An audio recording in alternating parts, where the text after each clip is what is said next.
micro. Dat is inderdaad een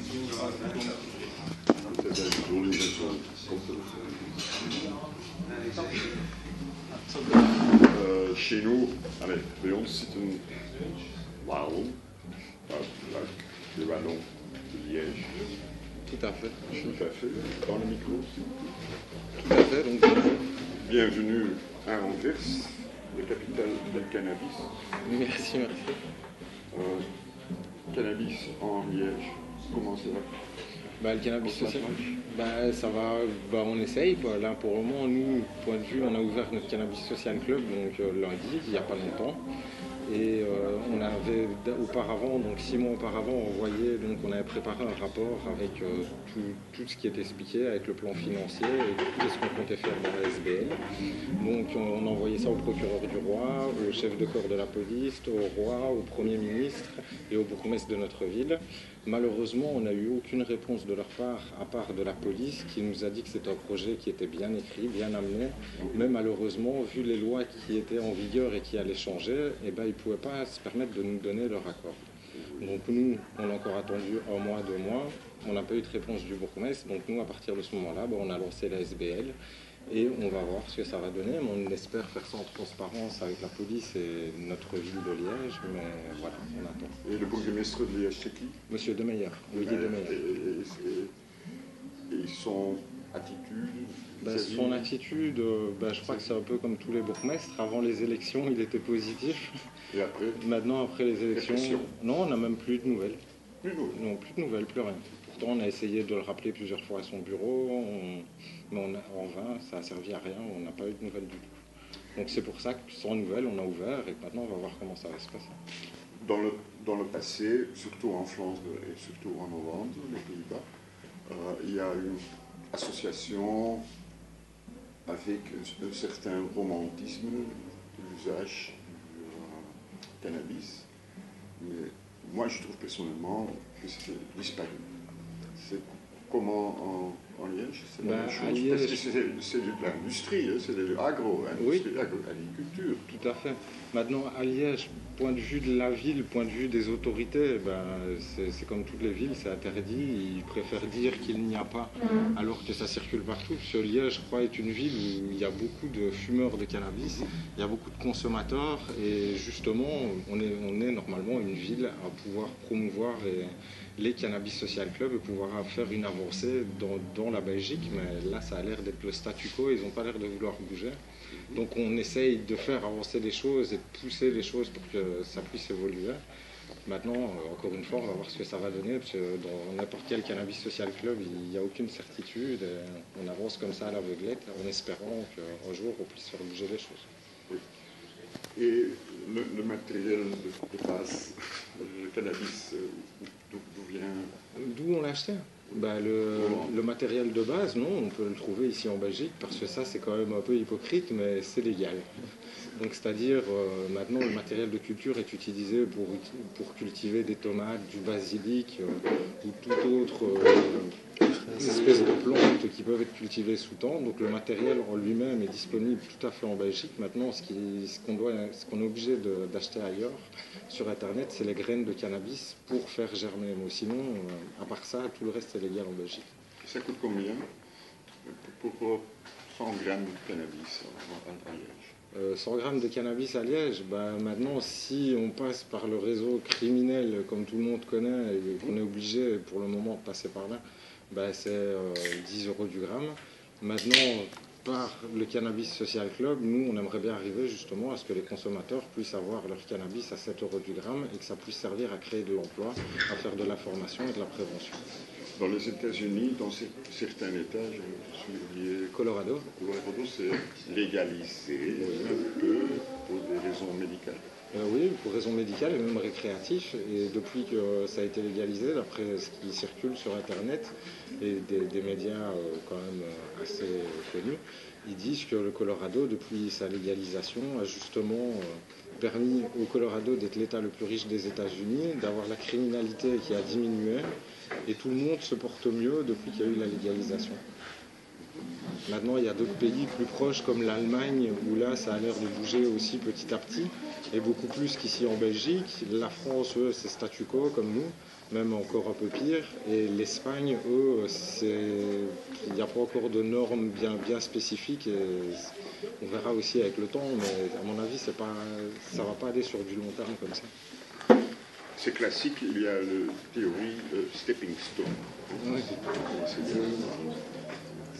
C'est aussi à Liège. À Liège, il y a beaucoup sans domicile fixe. Oui. Malheureusement, oui, comme dans toutes les villes. Voilà.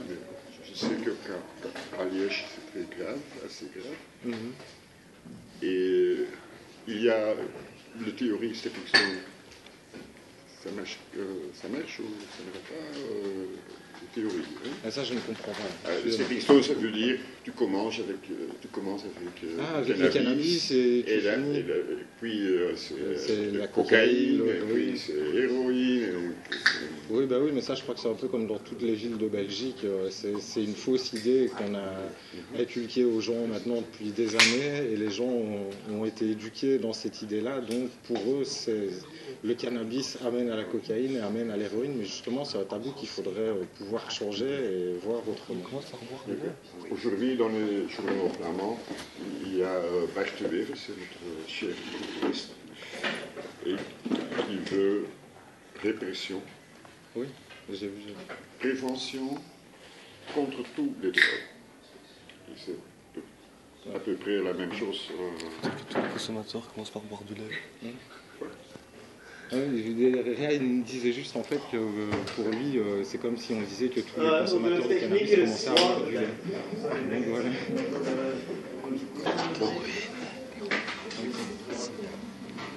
Bah, soit. Oui, on a perdu le fil, oui. Vous étiez au fait de Bart de Wever, donc qui voulait instaurer une loi, une politique très réfléchie. Oui. Et des soins intégrés pour les addicts. Du cannabis. Ah, Pas seulement pour les... Mais justement, il faudrait, je pense, sortir le cannabis de cette mauvaise étiquette, de l'assimiler aux autres drogues comme la cocaïne, l'héroïne et tout ça, parce que c'est quand même des drogues synthétiques, donc je ne pense pas que ça doit intégrer la même catégorie que ces drogues. Les drogues synthétiques, c'est quoi exactement? Je connais rien, je connais le cristal. C'est du chimique, c'est pas... Le cannabis, c'est une plante qui pousse et on prend... On la fume et voilà, tandis que l'héroïne... C'est une plante génétiquement modifiée, le produit que... Oui, pour que le THC est augmenté. C'est augmente, oui, tout à fait. Enlevé artificiellement par la manipulation génétique. Oui, tout à fait, mais voilà, c'est quand même plus naturel que de prendre comme de la cocaïne qui est faite à base d'essence, plein d'autres choses bizarres.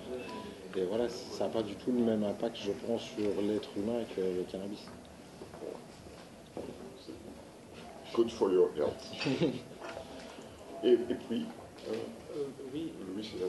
je voulais seulement demander, quand est-ce que vous avez commencé vraiment avec ce social club là-bas? Le projet, ça fait plus d'une année que je l'ai, mais sinon, là, on a commencé, on a ouvert le Cannabis Social Club, on a déposé les statuts lundi 4 mai, ici au tribunal du commerce de Liège. Donc après, on a eu rendez-vous à la banque pour ouvrir le compte en banque, il a été ouvert jeudi. Donc là maintenant on attend les cartes de visite et 2-3 petites choses pour finaliser et après on va commencer les inscriptions pour pouvoir commencer donc, le travail. Est-ce qu'il y a maintenant déjà des membres?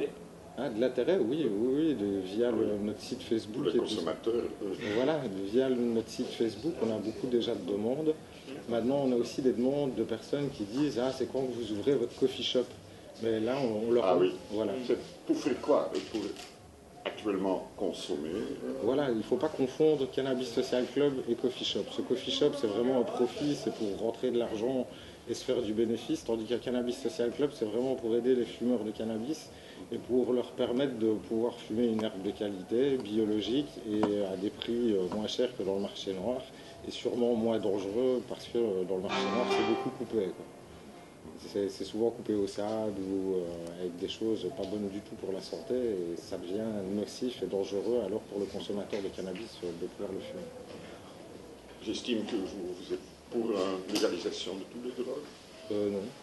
Non. Non, moi pas. Moi, je suis pour la légalisation du cannabis en lui-même. Maintenant, les autres drogues, c'est un autre problème, mais je crois que c'est un peu le même combat. C'est pas l'interdiction qui fera qu'il y aura moins de personnes, c'est justement l'interdiction qui fait qu'il y a plus de personnes qui sont attirées par ces drogues-là et donc qui fait le problème. Et plus d'attirance et qu'il n'y ait pas de cadre autour pour pouvoir aider les gens ou pour pouvoir les informer, ben c'est un suicide collectif. Je ne connais pas le mot en français, recht op roes, le droit d'être complètement dingue, le droit. Ouais.